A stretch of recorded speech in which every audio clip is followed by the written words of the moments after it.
Assalamu alaikum dear students. Let's continue this lesson. An Indian American woman in space whose name is Kalpana Chawla. Yesterday I gave only an introduction about this great personality, or we can say great astronaut. Kalpana Chawla said that she never dreamed as a child in Karnal that she would cross the frontiers of space. Dear students, you must know what this great personality, great astronaut said. That she never dreamed as a child in Karnal that she would cross the frontiers of space. She wana mena so usne it khaabu wushmut ki pat kara ba cross ke basa matlab kus khaab ke pat gas ba khalas mas pat kar bi area kus area kar cross kemuk area space ka area. The Karnal is his birthplace, native place of Kalpana Chawla, where she was born. It was enough that her parents allowed her to attend the engineering college after she graduated from Tagore School. And it was enough for whom? For Kalpana Chawla. When she was permitted by her parents to attend which college? Engineering college, after she completed her graduation from Tagore School. Tishwana Kalpana Chawla man khatar uske field mein pan mul maj ijazat dut kar se ye college attend engineering college kem pat graduation karna pat graduation came through school korim, that was now Tagore School. After a Bachelor of Science degree in aeronautical engineering, against great opposition from her father, she went for a master's degree to the United States of America. After a Bachelor of Science degree, so that was in aeronautical engineering. Even though her father was not in favor of the decision, and what was the decision that she had taken at that time? She wanted to go where? United States of America for getting master's degree. The imsos mool tim waqt khilaf that decision. But she never gave up this decision. She was firm and she went there. Why she went there? For getting which degree? Master's degree. She later earned for PhD in aerospace engineering. Tem pat karim kus degree hasil? PhD degree. So karim aerospace engineering mas. Kem pat master's degree pat karim kus degree? PhD. Kalpana Chawla was the first Indian American woman astronaut to blast off from the launch pad at Cape Canaveral, Florida, and participate in a successful mission in space. Kalpana Chawla was the first Indian American woman astronaut. What means Indian American woman astronaut?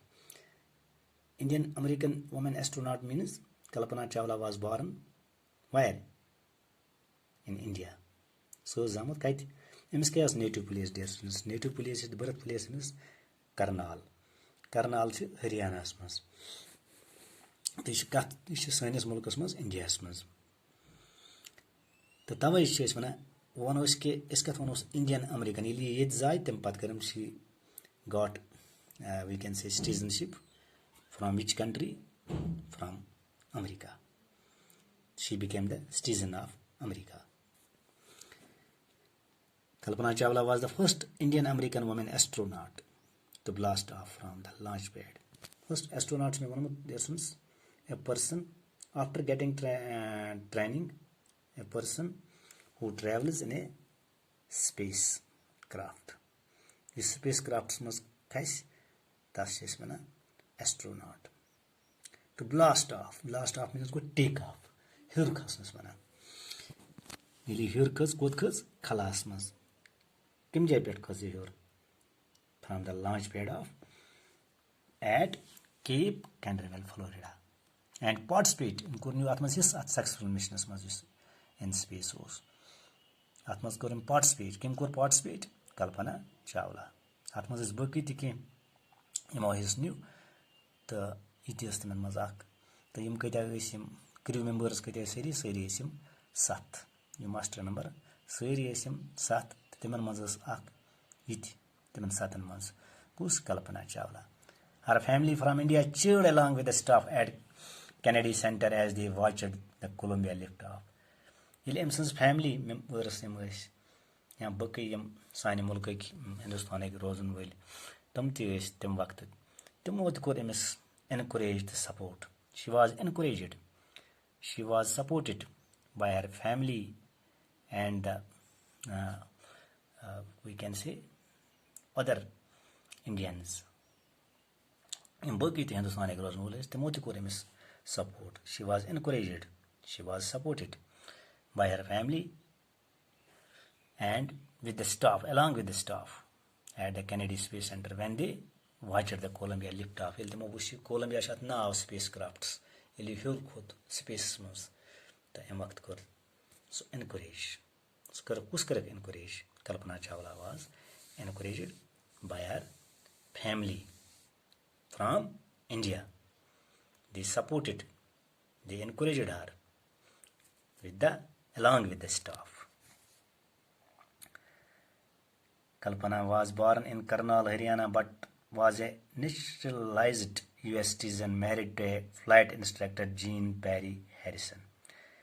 Where Kalpana Chawla was born?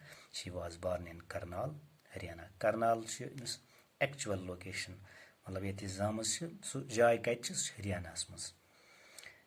But was a naturalized US citizen married to a flight instructor Jean Perry Harrison.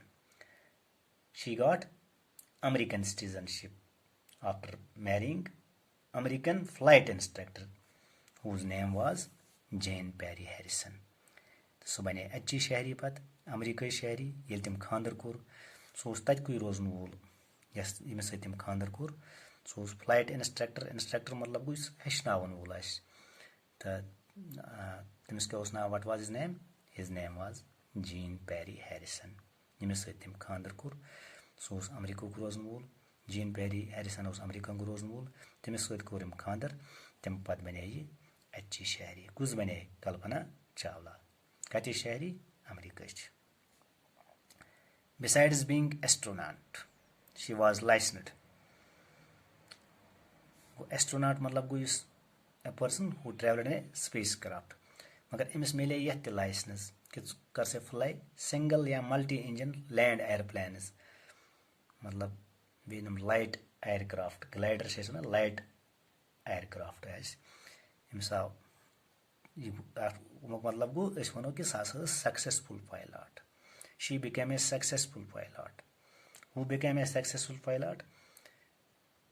Kalpana Chawla. She was also certified flight instructor. What means certified? Certified means officially recognized. She was officially recognized as a successful pilot. Who? Kalpana Chawla. After qualifying as a pilot, Goili qualify kurim as a pilot, then pat Kalpana began to consider another challenge. Imsa khayal byak challenge. Applying to NASA Space Shuttle program.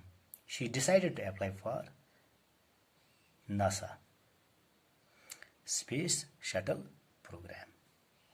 Go impact pilot ban pat imis khayal ke bas kara ye cheez thi. We can say that means she was determined to do something great in her life. Yes, am khud zyad karun ki. Who? Kalpana Chawla. She was first hired as a research scientist at NASA in 1994.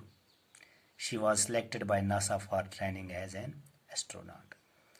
Kunushat sanam tasmazai select karno. Who was selected? Kalpana Chawla was selected by NASA for training as astronaut. After qualifying as a pilot, and she was selected for training as an astronaut by NASA. Okay, कर NASA pat select कि किम Qatar इमस training करें as astronaut. Astronaut वना use spacecraft मज your खस खलास मज खस your तो training दी करें पत की गई. So we can say that means she was having a great talent, great ability. It is because of her great ability and talent that is why she was selected by NASA. कि yes वारिया काबिल इमस वारिया ज़हीन कि ये पन्ने जहनतक लिहाज काबिलियतक लिहाज सलाहियतक लिहाज गई select करिए नासा.